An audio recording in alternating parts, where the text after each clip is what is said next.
BBC বাংলার অধিবেশন প্রবাহতে আপনাদের স্বাগত। আজ আপনাদের সাথে লন্ডন স্টুডিও থেকে আছি মানসী বড়ুয়া, আর ঢাকায় আমার সাথে থাকছেন আকবর হোসেন। বাংলাদেশের সর্বশেষ গুরুত্বপূর্ণ আপডেট সংবাদে আপনাকে স্বাগত। শুরুতেই সংবাদ শিরোনাম, পরে বিস্তারিত। প্রথমে জানাবো, সংবাদ সংগ্রহ করতে গিয়ে সন্ত্রাসীদের হামলায় ৫ সাংবাদিক আহত।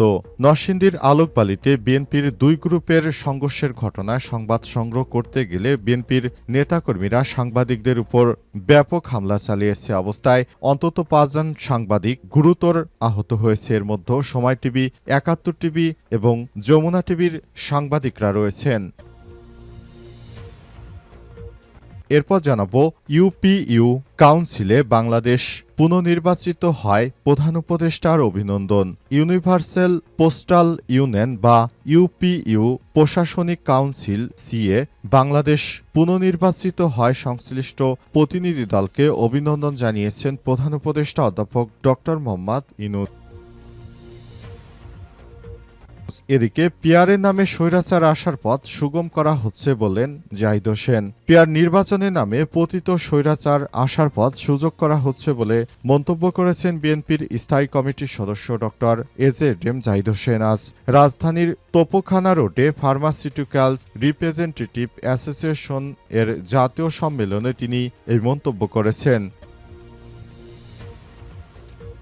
এবারে জানাবো, বৃষ্টিতে উন্নীত করার প্রতিশ্রুতি, ঢাবিতে যুক্ত হল নতুন 4টি শাটল।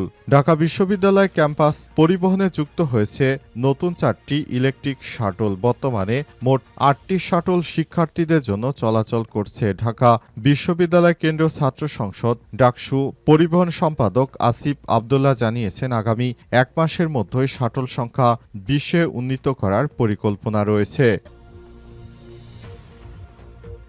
এবং সর্বশেষ জানাবো, বড় বিপদ থেকে অল্পের জন্য রক্ষা পেলেন ট্রাম্প এবং মেলেনিয়া।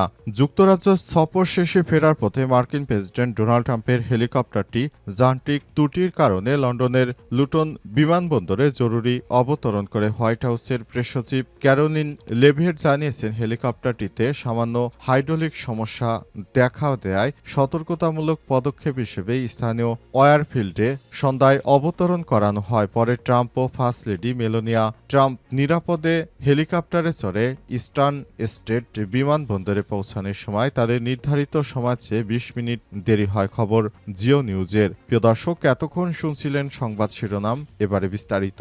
তবে তার আগে বন্ধুরা, অনুরোধ থাকবে এই সংবাদটিতে একটি লাইক দিন। এই চ্যানেলে আপনি নতুন হয়ে থাকলে আমাদের সংবাদটি দেখতে দেখতে চ্যানেলটি সাবস্ক্রাইব করে রাখুন। কমেন্ট করে বন্ধুরা আপনার মূল্যবান মতামত জানিয়ে দিন আপনি বিশ্বের কোন দেশ থেকে বা বাংলাদেশের কোন স্থান থেকে আমাদের সংবাদটি দেখছেন এবং শুনছেন। আর বন্ধুরা, এই সংবাদটি আপনার সোশ্যাল মিডিয়া ফেসবুকে শেয়ার করে বন্ধুদেরও দেখার সুযোগ করে দিন। এবারে বিস্তারিত।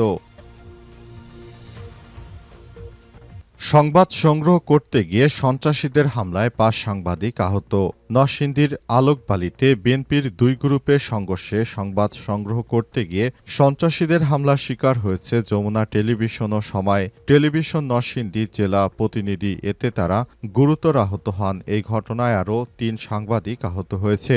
বৃহস্পতিবার সকাল 10:30টার দিকে নরসিংদী সদর হাসপাতালে এই ঘটনা ঘটে। প্রত্যক্ষদর্শীদের বরাত দিয়ে জানা গেছে, সংঘর্ষের বিষয় খবর পেয়ে সাংবাদিকরা সকাল থেকেই হাসপাতালে অবস্থান করছিলেন। এক পর্যায়ে আলোকবালি ইউনিয়ন বিএনপির বহিষ্কৃত সাধারণ সম্পাদক কায়েমকে ঘিরে সংবাদ প্রকাশের জেরে তার অনুসারীরা সাংবাদিক আইয়ুব খানের উপর আতর্কিত এলোপাতাড়ি হামলা চালায়। এতে তার মাথা ফেটে যায় এবং প্রচুর রক্তক্ষরণ হয়েছে। আহত অন্য সাংবাদিকরা হলেন সময় টেলিভিশনের জেলা প্রতিনিধি আশিকুর রহমান পিয়াল, ৭১ টেলিভিশনের ক্যামেরাম্যান মোহাম্মদ ঈদুল ফিতর, সময় টেলিভিশনের ক্যামেরাম্যান মাহফুজুর রহমান এবং আরও এক স্থানীয় সাংবাদিক। নরসিংদী সদর হাসপাতালের আরএমও ডাক্তার ফরিদা গুলশানারা কবির জানান, সাংবাদিক আইয়ুব খানের মাথায় গুরুতর আঘাত পাওয়া গেছে। মাথার ডান পাশে 4টি সেলাই দিতে হয়েছে এবং তাকে পর্যবেক্ষণে রাখা হয়েছে। এই ঘটনায় নিন্দা ও উদ্বেগ জানিয়েছে স্থানীয় সাংবাদিক নেতারা। তারা দ্রুত দোষীদের শনাক্ত করে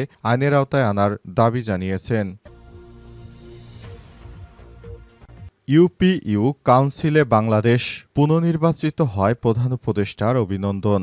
ইউনিভার্সাল পোস্টাল ইউনিয়ন বা ইউপিইউ প্রশাসনিক কাউন্সিল সিএ বাংলাদেশ পুনর্নির্বাচিত হয় সংশ্লিষ্ট প্রতিনিধি দলকে অভিনন্দন জানিয়েছেন প্রধান উপদেষ্টা অধ্যাপক ড মোহাম্মদ ইউনূস। শুক্রবার প্রধান উপদেষ্টার প্রেস উইং এক বার্তায় তথ্য নিশ্চিত করেছে। বৃহস্পতিবার দুবাই অনুষ্ঠিত ইউপিইউ কাউন্সিলের নির্বাচনে বাংলাদেশ ১৫৭ ভোটের মধ্যে ৯৭ ভোট পেয়ে নির্বাচিত হয়। ১০ সদস্যের মধ্যে নবম স্থান অর্জন করে দেশটি। ফলে টানা দ্বিতীয়বারের মতো ৪ বছরের মধ্যে কাউন্সিলের সদস্যপদ পেল বাংলাদেশ। এর আগের মেয়াদে বাংলাদেশ সীমিত ভূমিকা রেখেছিল। ২০২১ সালের নভেম্বরে মাত্র একটি সরাসরি বৈঠকে অংশ নেয়। বাকি কার্যক্রমে ভার্চুয়ালি যুক্ত ছিল, তাই উল্লেখযোগ্য অবদান রাখার সুযোগ কম ছিল। এই কারণে আশঙ্কা তৈরি হয়েছিল যে সীমিত অংশগ্রহণ পুনর্নির্বাচনের পথে বাধা হতে পারে। তবে সমন্বিত কূটনৈতিক প্রচেষ্টার মাধ্যমে বাংলাদেশ সেই চ্যালেঞ্জ অতিক্রম করেছে। সংযুক্ত আরব আমিরাতে বাংলাদেশের রাষ্ট্রদূত তারেক আহমেদ এ ফলাফলকে কূটনৈতিক সাফল্য হিসেবে উল্লেখ করেছেন, যেটা খুবই গুরুত্বপূর্ণ হয়ে দাঁড়িয়েছে বলে মনে করা হচ্ছে। পিয়ারের নামে স্বৈরাচারের আসার পথ সুগম করা হচ্ছে বললেন জাহিদ হোসেন। পিয়ার নির্বাচনের নামে পতিত স্বৈরাচার আসার পথ সুযোগ করা হচ্ছে বলে মন্তব্য করেছেন বিএনপির স্থায়ী কমিটির সদস্য ডাক্তার এজেএম জাহিদ হোসেন। শুক্রবার রাজধানীর তোপখানা রোডে ফার্মাসিউটিক্যাল রিপ্রেজেন্টেটিভ অ্যাসোসিয়েশন জাতীয় সম্মেলনে তিনি এই মন্তব্য করেন। ডাক্তার জাহিদ হোসেন বলেছেন, জনগণ না চাইলে জনগণের নামে পিয়ারের চেয়ে স্বৈরাচারের আসার পথ সুগম করা হচ্ছে। নির্বাচন পেছানোর অপচেষ্টা চালানো হচ্ছে। জনগণের দাবি বলে দলীয় এজেন্ডা চাপিয়ে দেওয়ার চেষ্টা সফল হবে না বলে মন্তব্য করেছেন বিএনপির এই নেতা। তিনি বলেন, জামাত ইসলাম নিজেদের কি মনে করছে? তারা মনে করেছিল আমরা এই নির্বাচনটা বর্জন করে বিএনপিকে শিক্ষা দেব, কিন্তু প্রকৃতপক্ষে বিএনপিকে শিক্ষা দিতে পারবে না, কারণ তারা যেভাবে এই বিষয়গুলো সামনে নিয়ে আসছে সেটা কখনোই গ্রহণযোগ্য কোনো কাজ হতে পারে না। পিয়ার পদ্ধতির নামে তারা দেশটাকে একটি নৈরাজ্যকর পরিস্থিতির মধ্যে ঠেলে দেওয়ার যে অপচেষ্টা চালিয়ে যাচ্ছে সেটি সফল হবে না। পিয়ার পদ্ধতি হচ্ছে এমন একটি পদ্ধতি যেই পদ্ধতিতে নেপালে বারবার সরকার পরিবর্তন হচ্ছে। জনগণের ম্যান্ডেট নিয়ে কোনো সরকারই ক্ষমতায় থাকতে পারছে না, সব পরিবর্তন হয়ে যাচ্ছে। এই ধরনের পিয়ার পদ্ধতি আমাদের প্রয়োজন নেই। এদেশের মানুষ পিয়ার পদ্ধতি বোঝে না। সুতরাং পিয়ার পদ্ধতির মাধ্যমে স্বৈরাচারকে আসার পথ সুগম করার একটি পায়তারা করছে জামাত ইসলাম। এই ধরনের বিষয়গুলো আমরা নেতিবাচক হিসেবে দেখব বলেও জানান তিনি। ঢাবিতে যুক্ত হলো নতুন 4টি শাটল, বৃষ্টিতে উন্নীত করার প্রতিশ্রুতি। ঢাকা বিশ্ববিদ্যালয় ক্যাম্পাস পরিবহনে যুক্ত হয়েছে 4টি ইলেকট্রিক শাটল। বর্তমানে মোট 8টি শাটল শিক্ষার্থীদের জন্য চলাচল করছে। ঢাকা বিশ্ববিদ্যালয় কেন্দ্রীয় ছাত্র সংসদ ডাকসু পরিবহন সম্পাদক আসিফ আব্দুল্লাহ জানিয়েছেন, আগামী 1 মাসের মধ্যেই শাটলের সংখ্যা 20-এ উন্নীত করার পরিকল্পনা রয়েছে। তিনি আরও বলেন, ব্যবস্থা উন্নীতকরণের ব্যাপারে আমরা প্রতিজ্ঞাবদ্ধ।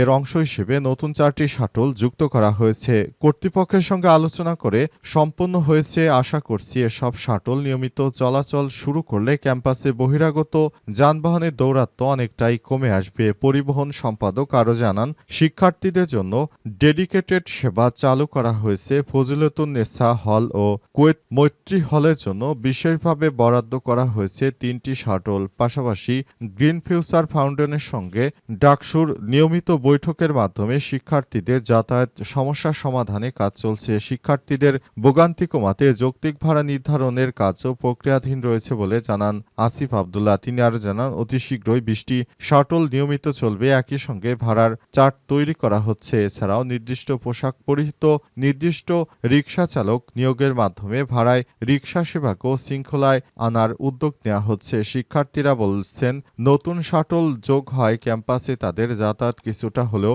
সহজ হবে। তবে সেবা নিয়মিত রাখা এবং প্রতিশ্রুত 20টি শাটল চালু করার উপরই তারা দ্রুত জোর দিচ্ছে বলে জানিয়েছেন।